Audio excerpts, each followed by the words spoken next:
Hola, muy buenas a todos y bienvenidos una semana más al vídeo de visión semanal de Serenity Markets.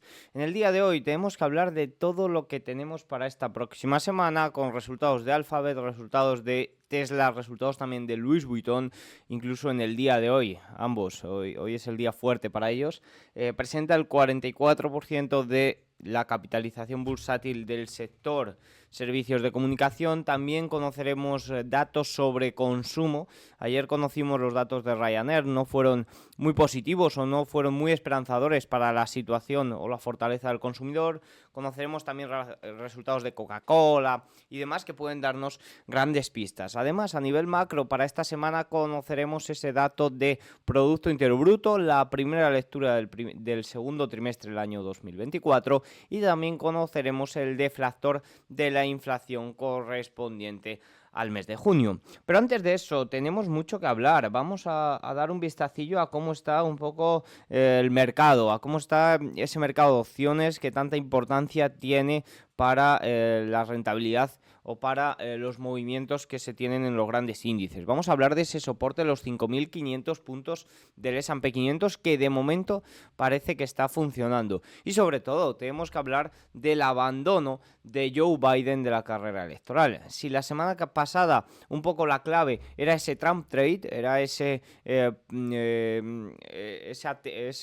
aumento de probabilidades de que Donald Trump ganara las elecciones, el día de hoy tenemos que hablar de cómo Biden se ha retirado, lo que ha provocado que los demócratas ganen un hilo de esperanza de cara a las elecciones. También, además de, presentó el domingo por la tarde, hora española, mediodía, hora en Nueva York, presentó una carta a la ciudadanía en la que dijo que, pues que se retiró de la carrera electoral, que se iba a centrar en mantener la presidencia hasta las elecciones. Y además dio apoyo y dio soporte a su vicepresidenta Kamala Harris, que si bien todavía no es la candidata demócrata, eso lo deberían de aprobar, pues no sé si con unas primarias del partido o la junta del partido, no sé exactamente cómo va, pero debería de ser ratificada Kamala Harris como candidata demócrata para presentarse. Pero no obstante, Biden de forma pública ha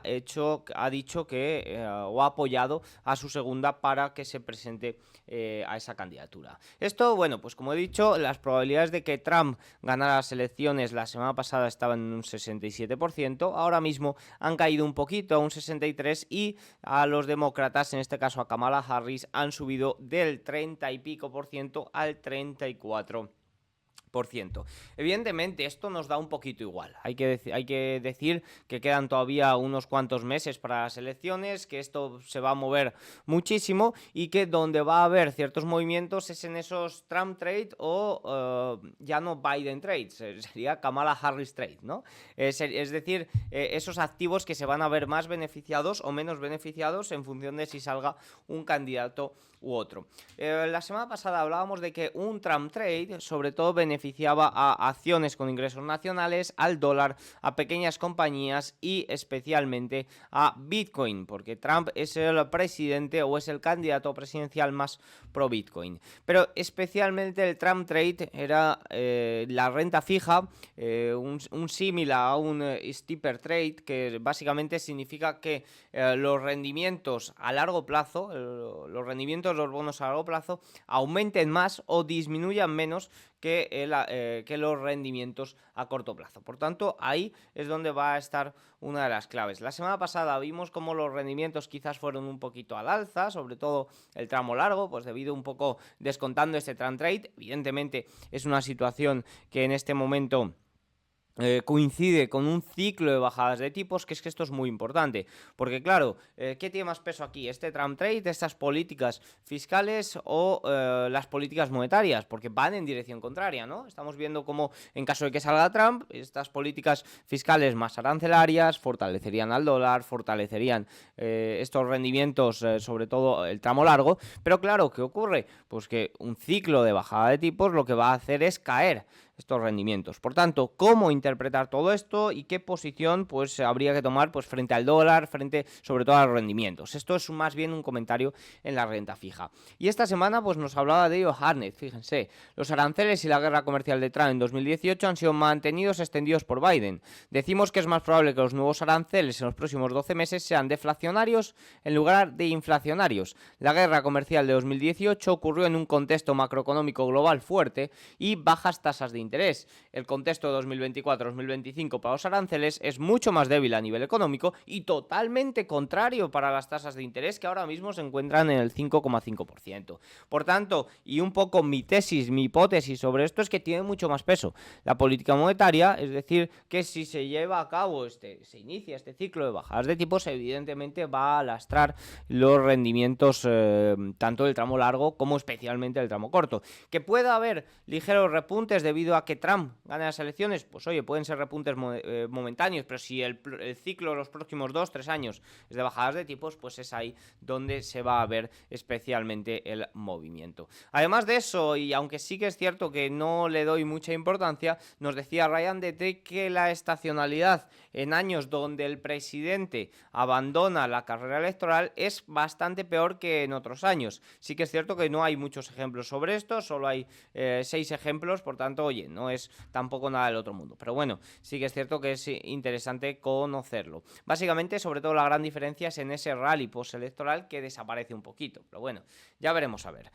Un comentario también, evidentemente esta es una semana fundamental para los resultados empresariales. Ya he dicho antes que presenta resultados 29% del S&P 500, la semana que viene 33%. Fíjense, 44% del sector industrial, tenemos aquí 59% del sector servicios de comunicación, 29% de la información tecnológica. Por tanto, es una semana fundamental para los resultados empresariales. Y claro, se presenta estos resultados empresariales con un posicionamiento de los 10 grandes valores que pondrán el índice muy elevado, extremadamente elevado, diría yo, mucho más elevado que en anteriores ocasiones. Y claro, si juntamos un posicionamiento elevado con unas estimaciones tremendamente revisadas al alza para estas 10 grandes compañías, junto con una valoración quizás un poco sobreextendida, pues lo que tenemos es una mayor probabilidad de liquidaciones que de sorpresas al alza.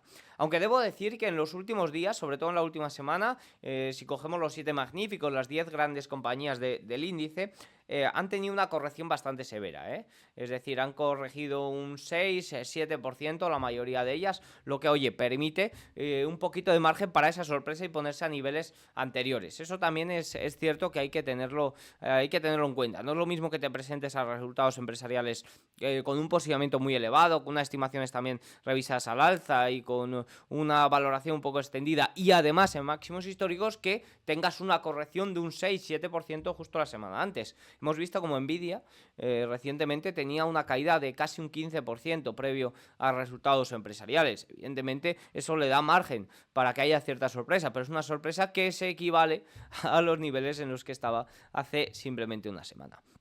Sin duda, uno de los puntos más importantes es todo el tema del mercado de opciones y la gamma larga.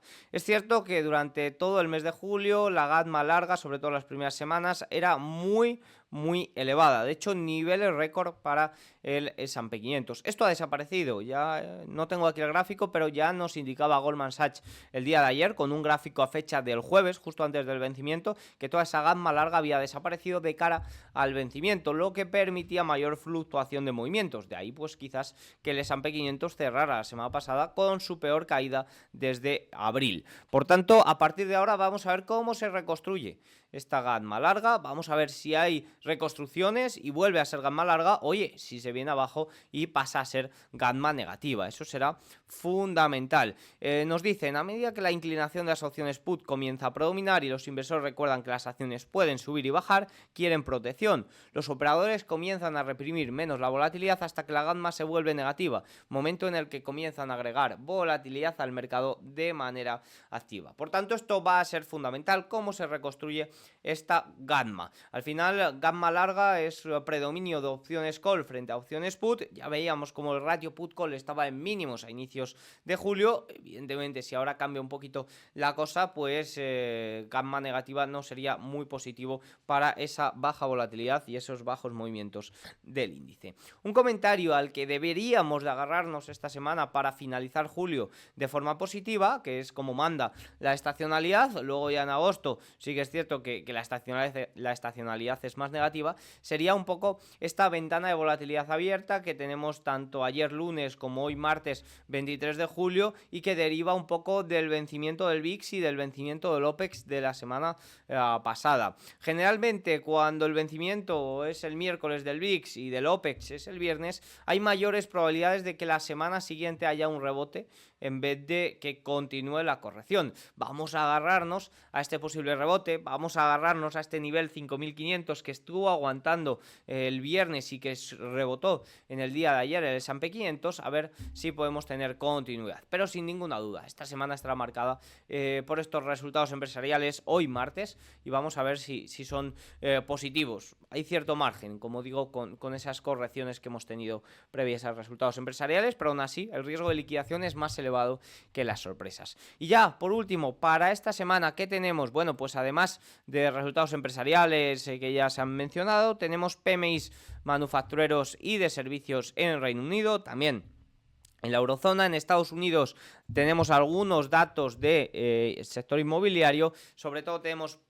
Producto Interior Bruto para el jueves, peticiones iniciales de subsidio que están dando grandes preocupaciones las últimas semanas, saltando a niveles máximos desde agosto de 2023 para las iniciales y desde noviembre de 2021 para las continuas. Y PCE, datos de deflactor de la inflación correspondientes al mes de junio para el viernes. Un punto curioso es que el jueves, con el Producto Interior Bruto, vamos a conocer el deflactor trimestral. Es decir, tendremos pistas de lo que podríamos conocer para el deflactor de la inflación del viernes. Cuanto a resultados empresariales, aquí tienen la imagen, sobre todo en el día de hoy, Tesla, Alphabet, Visa también fundamental, y eso es lo más relevante de la semana. La semana que viene ya continuaremos con el resto de magníficas. Así que nada, tienen todos los datos, espero que les haya gustado el vídeo. Si es así, hacedme saber con un like, un comentario y nos vemos la semana que viene. Chao.